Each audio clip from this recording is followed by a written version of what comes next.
Nama saya Muhammad Afif Ibadur Rahman dari kelompok Voltex. Di sini kami kelompok Voltex akan memberikan edukasi statistika dan peluang dengan beranggotakan yaitu next. Yang pertama ada Muhammad Wahyu Wibisono dengan MPM 2415031013. Lalu ada Rifat Arik Gunawan dengan MPM 2415031026. Lalu ada Prima Adi Nugroho dengan MPM 2415031015. Lalu ada Muhammad Afif Badur Rahman dengan MPM 2415031031. Lalu ada Ivan M. Purba dengan MPM 2415031032. Pada kesempatan ini, kami dari kelompok Voltex akan menjelaskan atau memaparkan materi mengenai statistika dan peluang. Dalam presentasi ini, kami akan mulai dari konsep yang paling dasar, yaitu data dan variabel. Kemudian masuk ke skala pengukuran, bentuk penyajian data, ukuran pemusatan data, ukuran penyebaran, hingga contoh soal statistika dan peluang.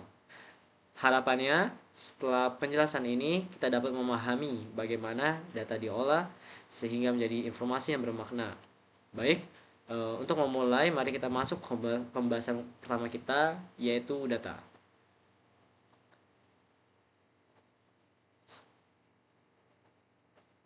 Oke, data merupakan komponen paling dasar dalam statistika.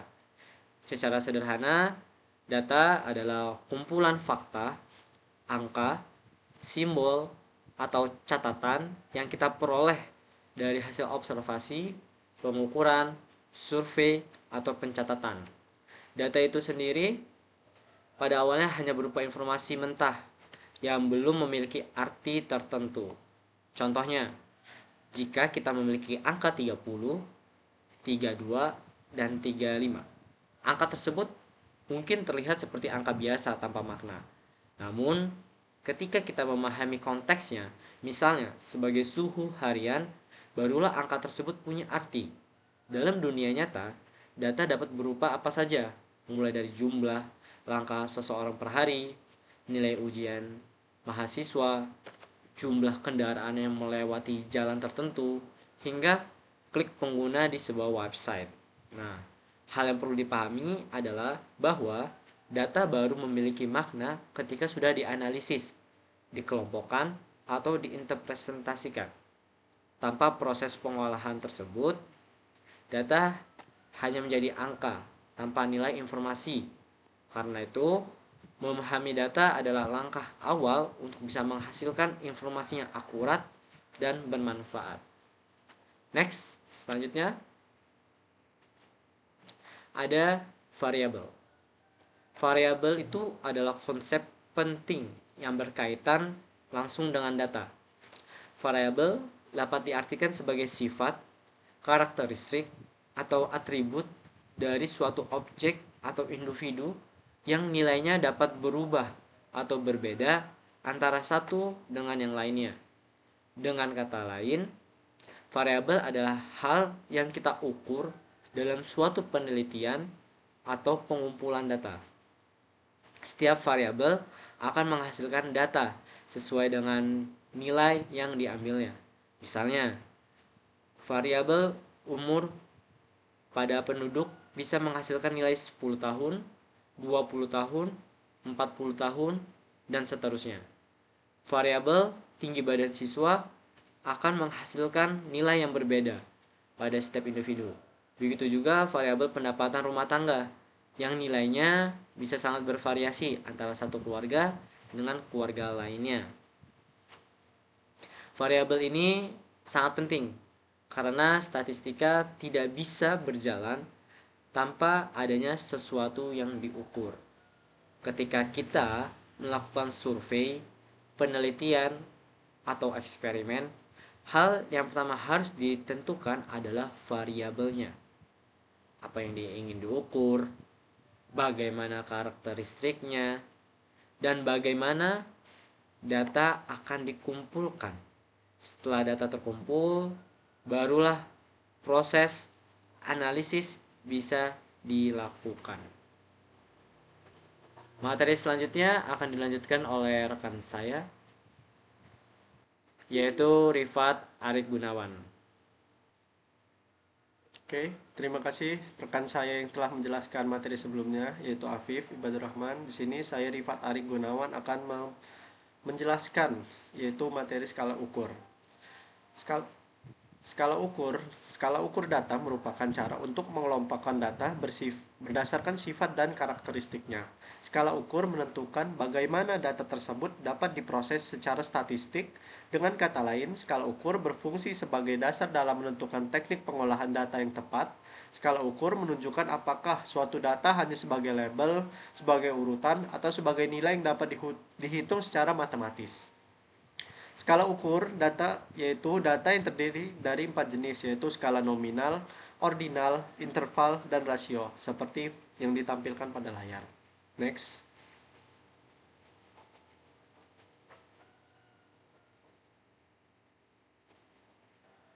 Yang pertama, saya akan menjelaskan apa itu skala nominal. Skala nominal merupakan skala ukur yang paling dasar. Skala ini hanya berfungsi untuk memberi nama, label, atau kategori pada suatu data. Data pada skala nominal tidak menunjukkan tingkatan, tidak menunjukkan urutan, dan tidak juga memiliki makna perbandingan secara matematis. Semua kategori pada skala ini memiliki kedudukan yang sama atau tingkatan yang sama. Pada skala nominal, data hanya digunakan sebagai pembeda antar kelompok. Oleh karena itu, data pada skala ini tidak dapat diolah menggunakan operasi matematika seperti penjumlahan, pengurangan, perkalian, dan pembagian.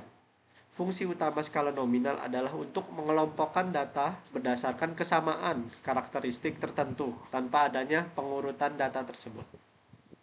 Yang kedua itu adalah skala ordinal. Skala ordinal merupakan skala ukur yang menunjukkan adanya tingkatan atau urutan dalam suatu data, berbeda dengan skala nominal. Data pada skala ini sudah dapat disusun dari tingkat rendah ke tingkat tinggi, begitupun sebaliknya. Namun, jarak antara satu tingkat dengan tingkat lainnya tidak dapat diketahui secara pasti. Dan itu adalah kelemahan skala ordinal. Pada skala ordinal, data sudah memiliki makna perbandingan secara posisi, tetapi belum memiliki makna perbandingan secara nilai mutlak.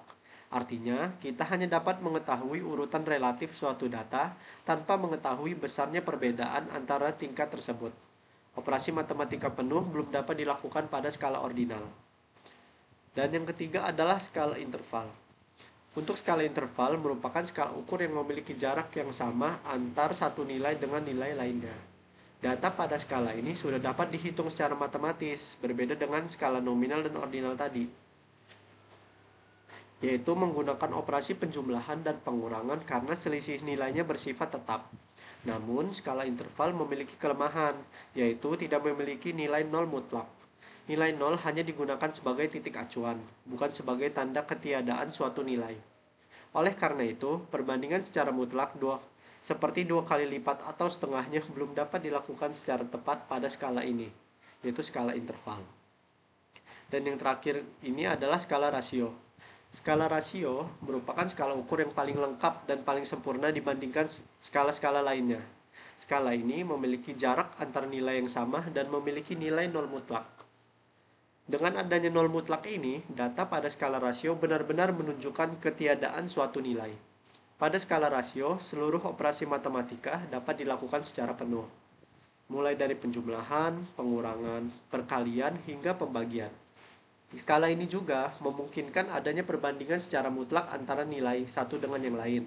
Oleh karena itu, skala rasio merupakan skala ukur yang paling sering digunakan dalam berbagai bidang pengolahan data. Next.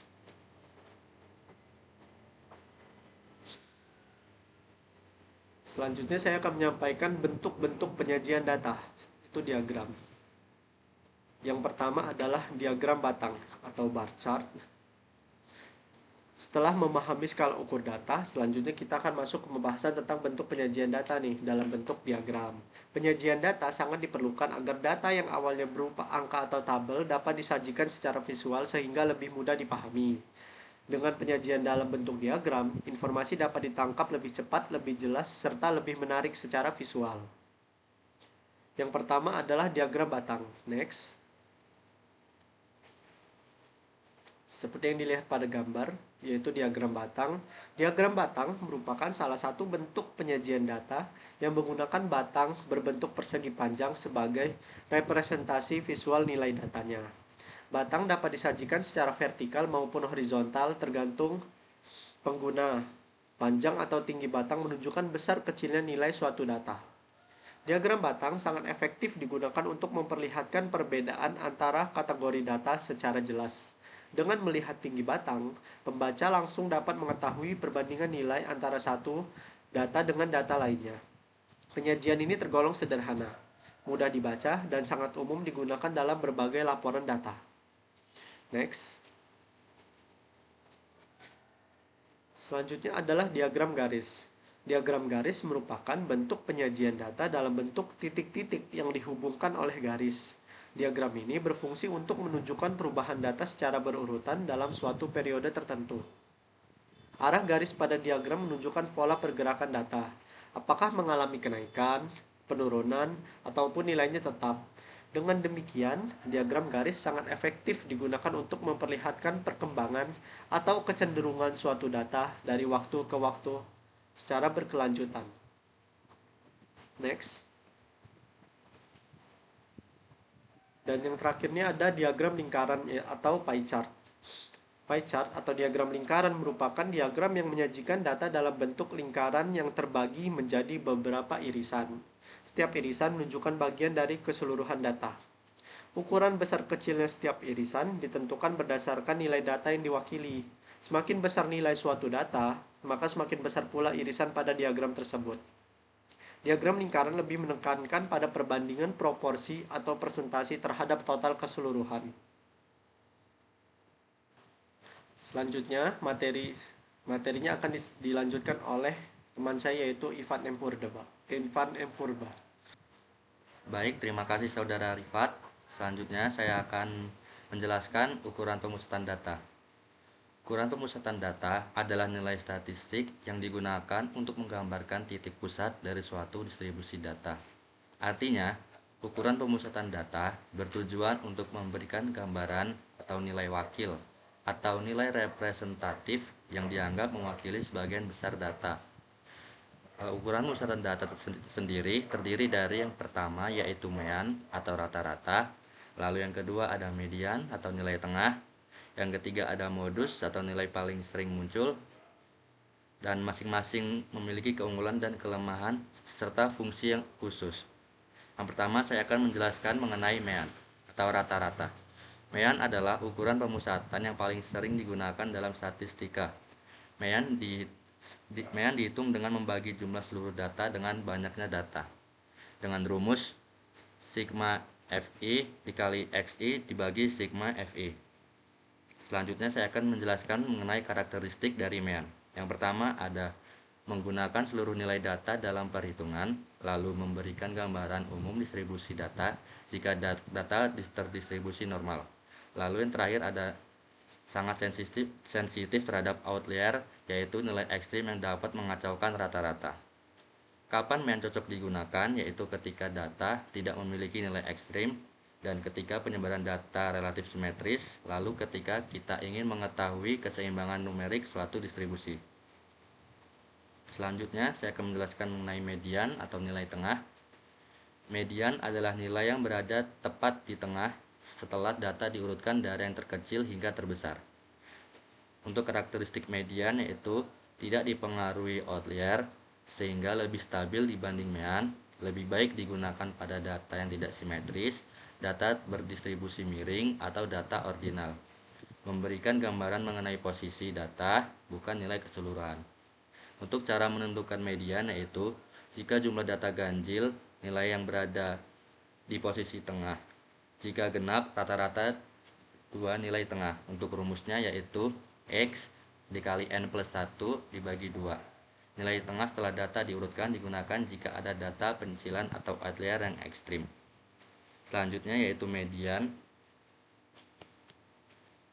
dan distribusi miring. Pada distribusi miring atau skewed distribution, jika distribusi miring ke kanan, maka mean lebih dari median. Jika miring ke kiri, mean kurang dari median.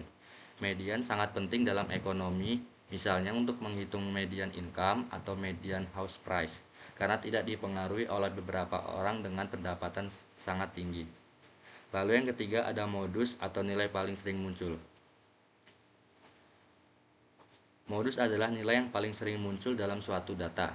Keistimewaan modus yaitu bisa digunakan pada data kategori, ordinal maupun numerik, sedangkan mean dan median tidak bisa digunakan untuk data kategori dan berguna untuk mengetahui tren preferensi atau nilai yang paling dominan. Sifat modus ada yaitu data bisa tanpa modus, bisa memiliki satu modus atau unimodal, bisa dua modus atau bimodal, bisa multimodal. Untuk rumus modus sendiri yaitu BB ditambah P dikali FI per FI per F1 plus F2. Modus sendiri memiliki kegunaan sendiri yaitu pemasaran atau produk dalam paling diminati, pendidikan atau nilai ujian yang paling sering muncul, dan industri, ukuran yang paling banyak diproduksi. Selanjutnya, saya akan menjelaskan mengenai ukuran penyebaran data atau measure of dispersion. Jika ukuran pemusatan menunjukkan nilai tengah data, ukuran penyebaran menunjukkan seberapa jauh data tersebut tersebar dari nilai pusatnya. Dalam modul, ukuran penyebaran data terdiri dari range atau jangkauan, yang kedua yaitu variance, yang ketiga standar deviasi atau simpangan baku. Ukuran penyebaran sangat penting karena dua kumpulan data bisa memiliki mean yang sama, tetapi penyebaran yang sangat berbeda. Yang pertama yaitu range atau jangkauan. Range adalah ukuran penyebaran paling sederhana, yaitu selisih antara nilai terbesar dan terkecil. Untuk rumusnya sendiri yaitu maximum value dikurang minimum value. Keunggulan dari range yaitu sangat mudah untuk dihitung dan memberikan gambaran cepat tentang luasnya rentang data. Dan range juga memiliki kelemahan, yaitu sangat sensitif terhadap outlier, tidak mencerminkan variasi data yang di tengah-tengah, dan tidak memberi gambaran tinggi penyebaran. Lalu selanjutnya, saya akan menjelaskan mengenai variance atau variance. Untuk variance ini merupakan ukuran penyebaran yang menghitung rata-rata kuadrat selisih setiap data terhadap mean. Rumusnya sendiri yaitu sigma X dikurang mu per kuadrat per N untuk populasi, dan sigma X dikurang X kuadrat per N-1 untuk sampel. Tujuan variance yaitu variance menunjukkan seberapa jauh data menyimpang dari nilai rata-rata, yaitu jika variance besar, data tersebar luas. Jika variance kecil, data rapat dan konsisten. Mengapa dikuadratkan? Karena selisih data terhadap mean bisa negatif. Tanpa dikuadratkan, nilai-nilai tersebut akan saling menghilangkan. Mengkuadratkan juga memberi bobot lebih besar terhadap penyimpangan yang besar. Kekurangan varians yaitu satuannya adalah kuadrat dari satuan data, sehingga sulit diinterpretasikan secara langsung. Karena itu, varians biasanya dilanjutkan dengan akar kuadrat atau menghasilkan standar deviasi. Selanjutnya yaitu standar deviasi atau simpangan baku. Standar deviasi adalah akar kuadrat dari varian yang menunjukkan simpangan baku rata-rata. Semakin kecil nilainya, maka semakin presisi atau akurat datanya yang berkumpul di dekat rata-rata. Untuk rumusnya sendiri yaitu akar sigma y kuadrat dikurang sigma y kuadrat dikurang e per n dibagi n min 1. Untuk keunggulan dari standar deviasi yaitu yang pertama ada kembali ke satuan data asli, misal sentimeter, kilogram, atau rupiah. Ya, kemudian ada mudah diinterpretasikan, dan yang terakhir sangat sering dipakai dalam analisis data modern. Selanjutnya interpretasi standar deviasi. Standar deviasi kecil memiliki data homogen atau konsisten, sedangkan standar deviasi besar data bervariasi luas dan tidak stabil.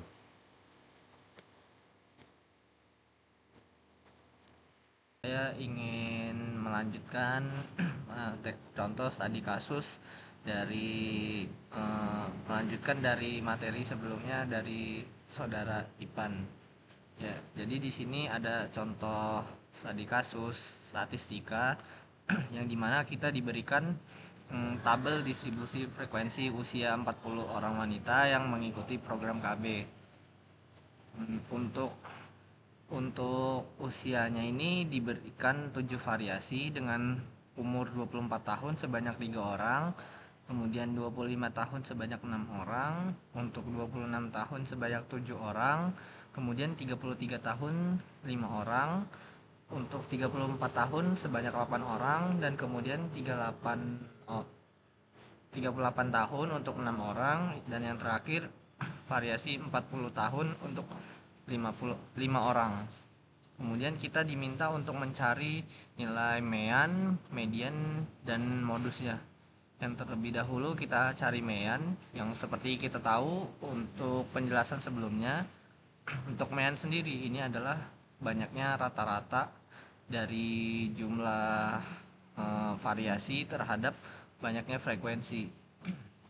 Jadi dari banyaknya variasi tadi dari 24 tahun tadi kita kalikan dengan banyaknya frekuensi tadi sebanyak 3 orang.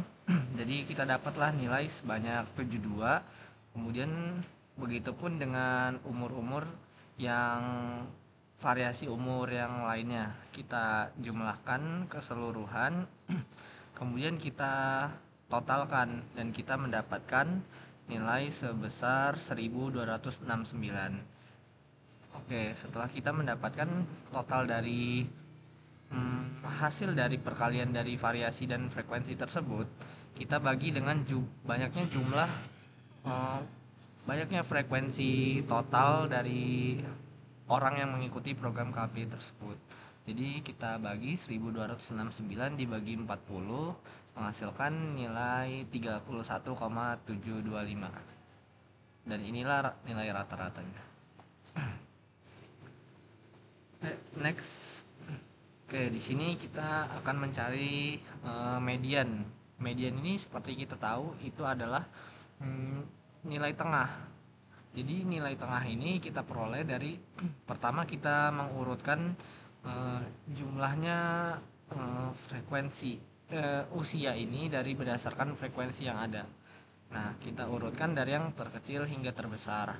Dan untuk mendapatkan nilai pastinya, kita menggunakan rumus N plus 1 dibagi 2. Dari N ini adalah banyaknya frekuensi umur yang tersedia. Tadi kan frekuensinya itu sebesar 40. Nah, kita tambah 1, terus kita bagi 2, mendapatkan nilai 20,5. Oke, jadi dari median ini kita dapat nilainya 20,5. Nah, untuk nilai ini sendiri itu kita bisa mengetahui setelah kita urutkan dari banyaknya usia-usia tadi dari yang terkecil hingga terbesar, kita lihat nilai yang ke-20 dan ke-21. Jadi di antara dua nilai ini kita ambil nilai tengahnya. Oke, lanjut ke modus. Oke, modus di sini merupakan data dengan frekuensi terbesar. Jadi kan dari banyaknya variasi usia tadi, kita eh, variasi frekuensinya juga bermacam-macam. Nah, dari yang kita ketahui tadi, untuk usia 34 tahun itu memiliki frekuensi sebesar 8 orang. Nah, dari yang terbesar ini kita dapatlah nilai modusnya, yaitu eh, untuk nilai yang terbanyak itu pada usia 34 tahun. Tuh. Lanjut. Oke, di sini ada contoh studi kasus tentang peluang akan dilanjutkan oleh saudara Wibi. Oke, selanjutnya kita masuk ke contoh soal peluang. Diketahui dua buah dadu lempar secara bersamaan. Berapakah peluang bahwa kedua dadu menunjukkan angka ganjil? Next. Yang pertama yang harus kita ketahui, Dalam mencari peluang, kita harus tahu sebuah dadu memiliki 3 angka ganjil. 1, 3, 5. Peluang satu dadu muncul angka ganjil yaitu 3/6. Didapat dari mana? Dari jumlah angka yang muncul per peluang sampelnya.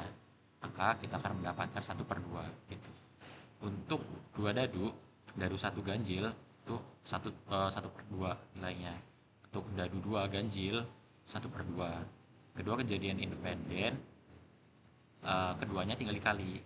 Jadi nilai peluangnya yaitu untuk dadu keduanya ganjil yaitu 1/2 dikali 1/2 sama dengan 1/4. Untuk kesimpulan materi ini memberikan pemahaman dasar tentang statistika dan peluang. Statistika dimulai dari konsep data dan variabel, kemudian dilanjutkan dengan skala pengukuran yang menentukan cara data dianalisis. Penyajian data melalui diagram batang, lingkaran, dan garis membantu memvisualisasikan informasi secara jelas. Jadi, peluang itu ada bermacam-macam. Yang pertama, contohnya yaitu peluang untuk mencari mata dadu, peluang untuk mencari jumlah koin yang akan muncul, terus peluang untuk mencari kartu remi yang akan muncul itu. Jadi rumus peluang yaitu banyaknya kejadian yang muncul per jumlah kejadian yang akan muncul. Selanjutnya, untuk analisis data dilakukan menggunakan ukuran kepusatan, median, dan modus, serta ukuran penyebaran seperti range, variance, dan standar deviasi untuk melihat karakteristik dan variasi data. Jadi, ada banyak jenis-jenis variasi data yang dapat dikelompokkan berdasarkan suatu cara. Yang pertama bisa menggunakan tabel distribusi frekuensi, diagram batang, diagram lingkaran, dan lain sebagainya. Pada bagian peluang, perkenalkan cara menghitung kemungkinan satu kejadian dengan contoh kasus sederhana menggunakan 2 dadu atau 3 dadu, 4 dadu, sampai 5 dadu, atau pelemparan dengan 1 koin, 2 koin secara bersamaan, 3 koin secara bersamaan. Selain itu bisa menggunakan kartu remi. Kita bisa mencari nilai peluang yang muncul pada kartu as pada pengambilan pertama. Selanjutnya kita bisa mencari peluang kartu king pada pengambilan kedua atau pengambilan pertama, dan lain sebagainya. Secara keseluruhan, materi ini memberikan dasar yang kuat dalam memahami, mengolah, dan menafsirkan data serta menghitung peluang dalam konteks statistika dasar. Next. Oke, jadi itu saja materi yang dapat kami sampaikan. Sekali lagi, banyak sekali beragam ilmu statistika atau peluang yang dapat kita terapkan. Salah satunya yaitu mencari peluang suatu kejadian. Materi ini mengajarkan untuk mencari sebuah kemungkinan yang akan terjadi sehingga kita dapat memprediksi ke depannya. Dalam penerapannya kita dapat menggunakan di dalam analisis saham atau analisis yang lainnya, dan itu merupakan suatu ilmu yang sangat penting. Maka itu kita harus belajar statistika dan peluang ini, atau ilmu statistika dan peluang ini bisa diterapkan untuk memprediksi suatu kejadian yang akan datang. Contohnya pada